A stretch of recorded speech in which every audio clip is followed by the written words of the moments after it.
Hello everyone, welcome to Teesta fashion and blog. সকলকে জানাই আজকের ব্লগে অনেক অনেক স্বাগত। সবাই কেমন আছো? আশা করছি ভালো আছো। আমিও কিন্তু বেশ ভালো আছি।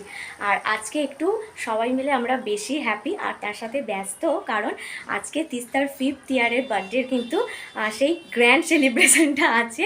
তো ওর এই বার্থডে পার্টির ব্লগ তোমাদের বলেছিলাম যে আরেকটা পার্টে আসবে, কারণ আমাদের আজকে বার্থডে রিসেপশনটা হবে।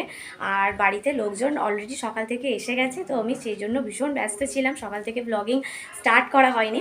এখন বাজে হচ্ছে দুপুর 1টা, আর এই যে রেডি হয়ে গেছি, তার কারণ দুপুরের লাঞ্চ থেকে রাত্রের পার্টির সমস্ত অ্যারেঞ্জমেন্ট কিন্তু আমাদের হলে হয়েছে, তো এখন সেখানেই যাচ্ছি। তো চলো, ওখানে দুপুরের লাঞ্চটাও সারা হবে। আর তিস্তার বার্থডের জন্য ওখানে ডেকোরেশনেরও কাজ চলছে, তো ওখানে কি ডেকোরেশনের কাজ চলছে না চলছে সবটা তোমাদের সাথে ভিডিওতে শেয়ার করব। আর রাত্রিবেলা পার্টিতে আমরা কে কতটা আনন্দ করছি সবটাই ভিডিওতে দেখতে। আমরা এখন চলে এসেছি আমাদের হলে, আর হলে ডেকোরেশনের কাজ চলছে। এই দাদাকে বলেছিলাম কোথায় কিভাবে ডেকোরেশন করতে হবে, দাদা বলেছিল একদম আমার মনের মতো করে সমস্তটা সাজিয়ে দেবে। এটা হচ্ছে ফার্স্ট ফ্লোরের ডাইনিং প্লেস। ডাইনিং প্লেসটা দেখতেই পাচ্ছ, বেশ বড়। এবার আমরা চলো ওপরে যাই। ওপরটা হচ্ছে রিসেপশন ঘর, তো যেখানে সমস্ত গেস্ট এসে বসে, এবং রিসেপশনের এই যে চেয়ার আছে, ব্যাকগ্রাউন্ড সাজানো হচ্ছে।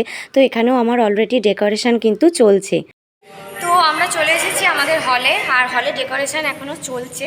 তো পিছনে যে ডেকোরেশনটা, ওটা অন্য একজনের ডেকোরেশন ছিল, তো ওটা থাকবে না, ওটা চেঞ্জ হবে। আমাদের ডেকোরেশন অন্য। তো আমাদের ডেকোরেশন কি সেটা তোমরা সন্ধ্যেবেলা দেখতে পাবে। এই সার্কেল দিয়েই হবে, তবে যেহেতু বার্থডে উপলক্ষে তাই বেলুন দিয়ে ডেকোরেশনটা হবে। আর আমাদের নিচে ডাইনিং প্লেসটা তোমরা দেখলে, তো ডাইনিং প্লেসেই এখন দুপুরবেলা লাঞ্চ হবে, প্লাস রাত্রিবেলা ওখানেই খাওয়া দাওয়ার মানে সব সাজিয়ে দেবে আর কি। এবার বসে গেলাম দুপুরের লাঞ্চটা সারতে। দুপুরের লাঞ্চে ছিল ভাত, ডাল, পটল আলুর তরকারি, ঝুড়ো আলু ভাজা, মাছ আর চাটনি। আর এখানে কিন্তু আমাদের বাড়ির আমার হাজব্যান্ড ছিল, আমার দেওরেরা ছিল, আর বাবা তো ছিলই। সবাই মিলে পরিবেশনে এখন যোগ দিয়েছে। আর আমি একটু টেনশান করছিলাম, কারণ আমার একটু লেট হয়ে যাচ্ছিল। বাড়ি গিয়ে আবার আমাকে সাজতে বসতে হবে। তোমরা জানো মেকআপ করতে অনেকটা টাইম লাগে। তো এখানে দেখতেই পাচ্ছ সবাই লাঞ্চ সারছে। লাঞ্চ সেরে বাড়ি চলে যাব, গিয়ে আমি তো সাজতে বসে যাব, আর সেজেগুজে একবার সন্ধেবেলা দেখা করব। A few moments later. Good evening বন্ধুরা, তো চলে এসেছি সেজেগুজে আমাদের হলে। তো ফাইনালি যে সন্ধ্যেটার এতদিন ধরে অপেক্ষা ছিল, আজ সেই সন্ধে। বাইরে থেকে আমাদের হলের ডেকোরেশনটা দেখে নাও। হলের নামটা তো বলাই হয়নি তোমাদের। আমাদের এই হলের নাম হচ্ছে নিমন্ত্রণ ভবন। আর এই যে আমার বার্থডে গার্লকে নিয়ে আমি এখন এন্ট্রি করছি। আর আমার মেয়ের জন্মদিন উপলক্ষে আমার আজকের এই সাজটা কেমন হয়েছে অবশ্যই কমেন্ট করে জানিও। পুরোটাই কিন্তু আমি নিজেই করেছি, কারণ তোমরা জানো আমি প্রফেশনালি মেকআপ করি, আর এই ধরনের সাজবো বলে আমার অনেক দিনের ইচ্ছে ছিল। তো যাই হোক, বার্থডে গার্ল চলে গেল ওর সিংহাসনে। তো এখন একটু ফটোশ্যুট চলবে, ফটো টটো তুলে নিই এখন, যেহেতু কেউ আসেনি। তো আমি এখন আছি হলের ভিতরে, সেকেন্ড ফ্লোরে যে একটা রুম আছে, সেই রুমটার মধ্যে এই রুমের সমস্ত জিনিসপত্র আর কি রাখার ব্যবস্থা আছে। আর আজকে কিন্তু প্রচণ্ড গরম, আর এই গরমের মধ্যেও আমি কিন্তু একদম হাতে সময় ধরে রেডি হতে পেরেছি। সবাই আসার আগেই মোটামুটি রেডি হয়ে গেছি। তো চলো, এখনও যেহেতু কেউ আসেনি, তোমাদের হলটা কোথায় কি ডেকোরেশন কি ব্যবস্থা হয়েছে একটু ঘুরে দেখিয়ে দিই। সবাই এসে গেলে তারপরে আমাদের কেক কাটিংটা শুরু হবে।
তিস্তার বার্থডে উপলক্ষে সবাই কিন্তু বেশ ভালোই এনজয় করছে, বিশেষ করে ছোট ছোট বাচ্চারা তো ভীষণ হ্যাপি, তারাও বেশ এনজয় করছে।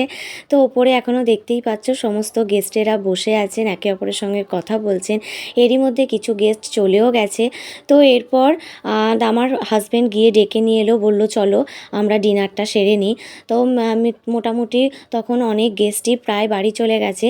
তো এরপর এখন শেষের দিকে আমরা খেতে বসেছি। ঘড়ি তখন কটা বাজে জানি না, আজকে সন্ধ্যে থেকে এত ব্যস্ত ছিলাম যে ঘড়ি দেখাও সময় নেই, মানে কোনো কিছু খাওয়ারও সময় নেই, এরকম অবস্থা।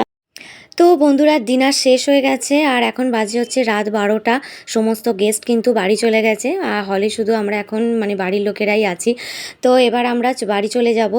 আর তিস্তার বার্থডের ব্লগটা তোমাদের কেমন লাগলো অবশ্যই কমেন্ট করে জানিও। ভিডিওটাতে লাইক করে দিও, চ্যানেলটা সাবস্ক্রাইব করে নিও। আবার একটা নতুন ভিডিও নিয়ে তোমাদের সাথে দেখা করব। আজকে ভীষণ টায়ার্ড। তো চলো আজকের মতো এটুকুই, সবাইকে শুভরাত্রি।